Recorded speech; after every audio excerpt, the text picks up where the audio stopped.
Yeah, my name's Keats. This is the breakdown of the movie Sinners. So, first of all, I want to mention Michael B. Jordan killed this shit, bro. He's like my top four favorite actors. You know what I mean? First is Tom Hardy. I like Shia LaBeouf, like a couple other, but yeah, Michael B. Jordan is like my fourth, right? Michael B. Jordan killed this shit, bro. Ryan Coogler, him and Ryan Coogler, whenever they work together, it's magic. I love Ryan Coogler, man. I was born in East Oakland, so you know what I mean, raised in Northern Cali, so we got a deep love for Ryan Coogler. You know what I mean? I know the nigga went to Sacramento State for a while. You know what I mean? I spent a lot of time in Sac. You know, it is what it is. We got a lot of love for Ryan Coogler. I love my film. You know what I mean? I make clothes and do fuck around with writing and shit like that. You know what I mean? So I appreciate his ideas. I appreciate his takes. Now, when I first saw the preview of Sinners, I was like, oh man, he's stepping outside of the box with this. I really didn't think it would be as pivotal as it's been. Like, but everything he touches, like, is pivotal. Like, and the movie was great. Michael B. Jordan killed that shit, bro. And then the young man who plays Sammy, that dude was spectacular. Is it Annie? I think the woman that plays Annie, she was magnificent. If you a Black American, bro, or Caribbean, especially if you're like me, like West Indian, and you know what I mean, South American, whatever.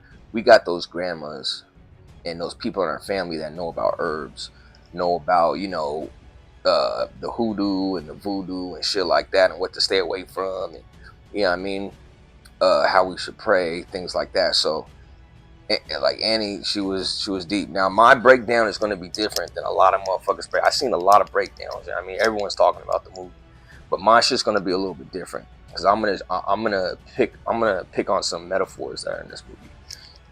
First of all, Ryan Coogler understands the plight of brown and black people. He incorporates it in all his films. Now, let me kill this shit, bro. Let me get to this, bro. I'm gonna try to make this short but sweet. Music was the spirituality in this movie. Now we all know Christianity has deep ties, especially coming from the South. You know what I mean? Especially with our people. You know what I mean? And that goes back to us coming, being the people, the holy people, God, all these things, right?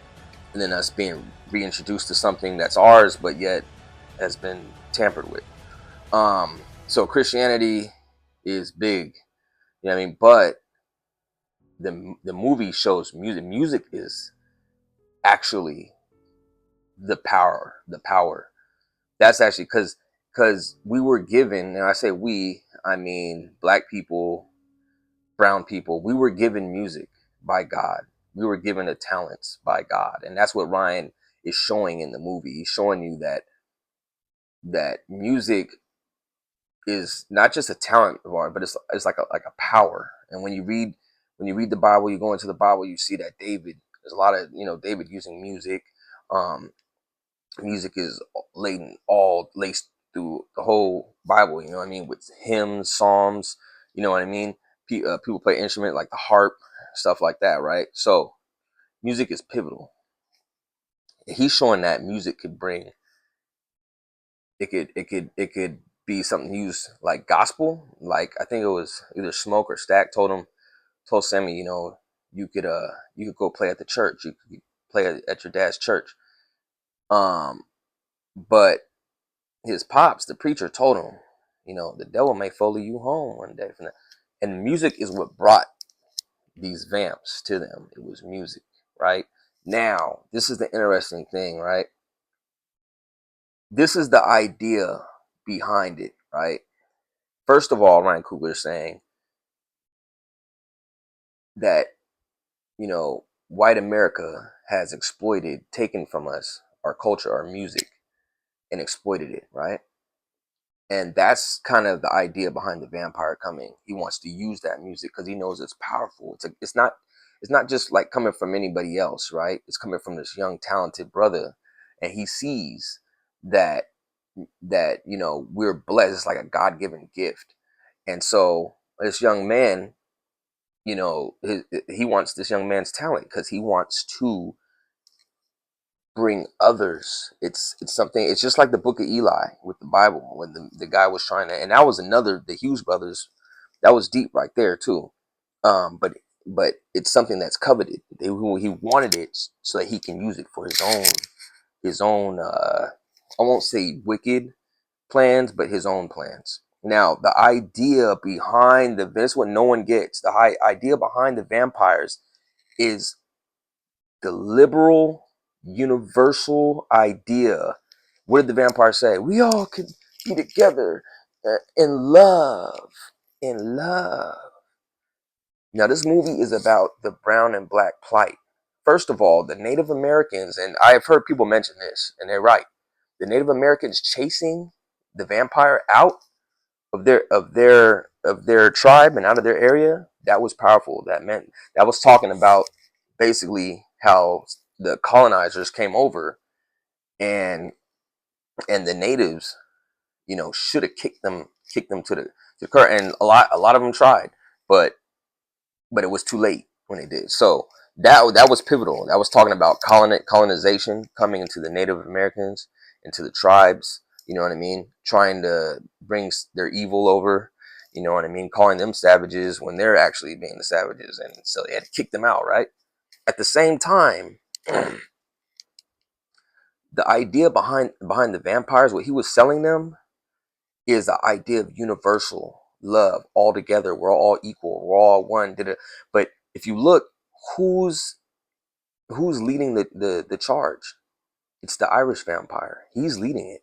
It's not. It won't be that everyone's in control or everything. He's the head vampire, right?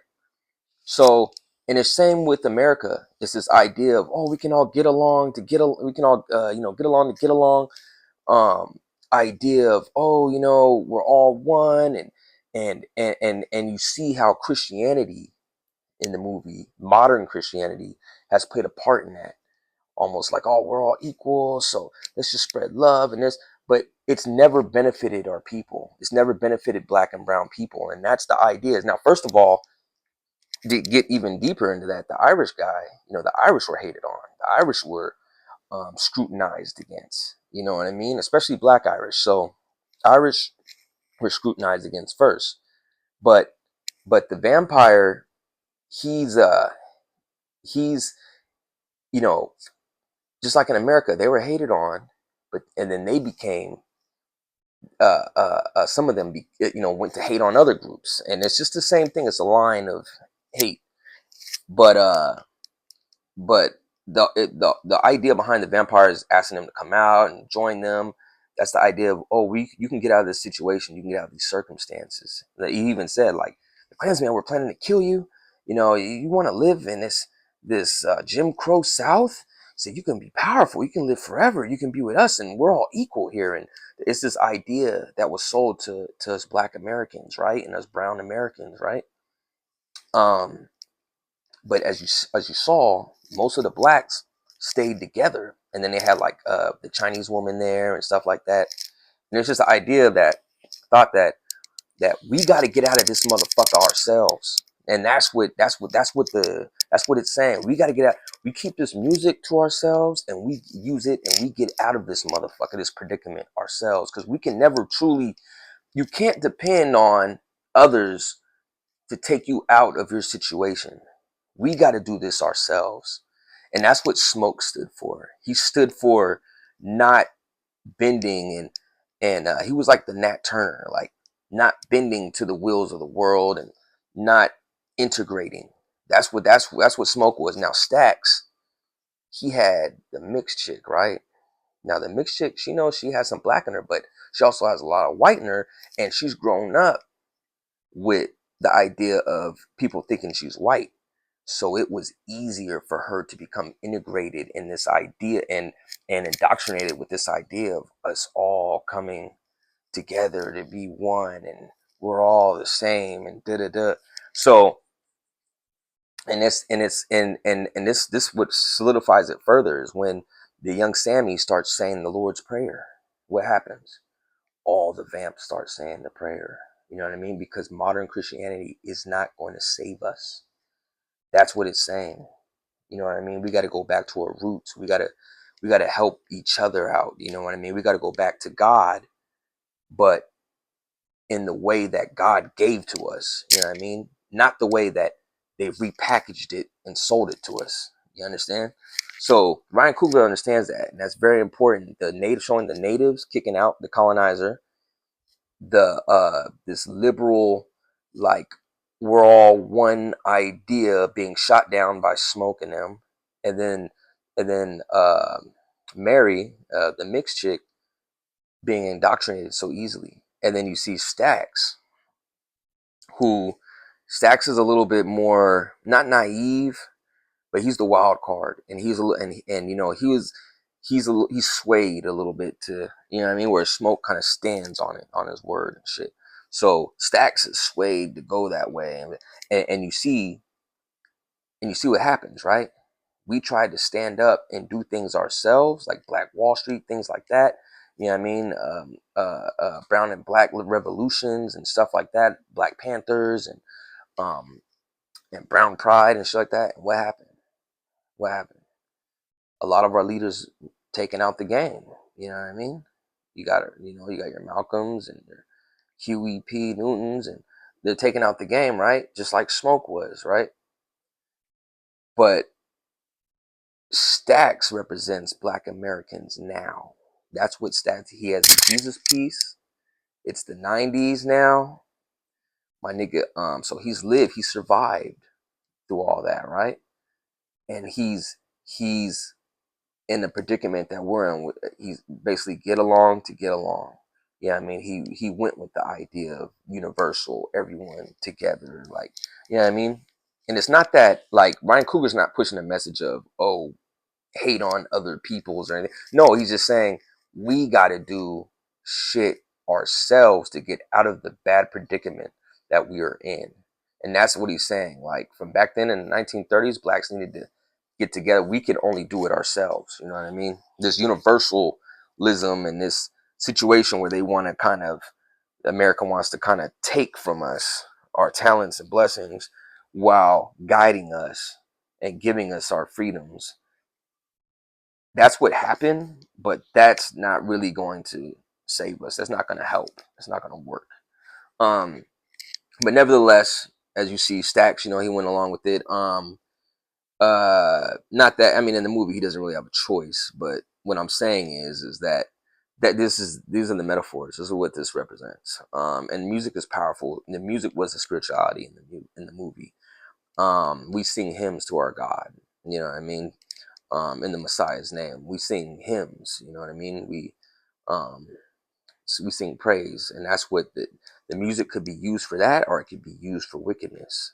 You know what I mean? And what do you see today? It's used a lot for wickedness, us destroying ourselves through music. You know what I mean? And then you see that they had the Chinese woman there to help. You know what I mean? But the Chinese woman is still going to be more worried about her family than she is the the welfare of our people. And that's what when you get her calling out to let them in. You know what I mean? Which isn't, like, I mean, it's understandable. You know what I mean? But that's the breakdown, man. That's the breakdown in the movie. I don't think I've heard me talk about this or anything like that, or go this route. Let me try to think of anything I missed. No, I think that's it. Uh, the movie was dope as fuck. Probably, I don't know if it's gonna be my top movie this year. Him looks pretty good too. Even though I wish it was called Goat, I think that would make more sense. But uh, there's a few movies that are dope, but that I'm sure that are coming out. I want to see The Accountant too, because The Accountant one was raw. But as far as, like, deeper meanings and symbology and shit like that, like yeah, this speaks volumes. This speaks all of Ryan Coogler's do. Like Black Panther 2 was about, you know, Northern Kingdom, Southern Kingdom, basically Negro, Latino coming together. You know what I mean? Instead of fighting each other, because we are one. We really are one nation of people. We're just they're like our cousins. You know what I mean? It's like, yeah, like my family growing up in the Caribbean and stuff, we don't look at it as like a separation really, like a slight separation, but not, we're not too different, you know. But the movie was dope. And you could see how the Irish were hated on when they came to Americas, the Italians, you know what I mean, the Chinese, the Negroes, the natives, like, and they had all that kind of in there. And the idea was they all can get along to get along. And yeah, it was just a deep movie, and it's really dope.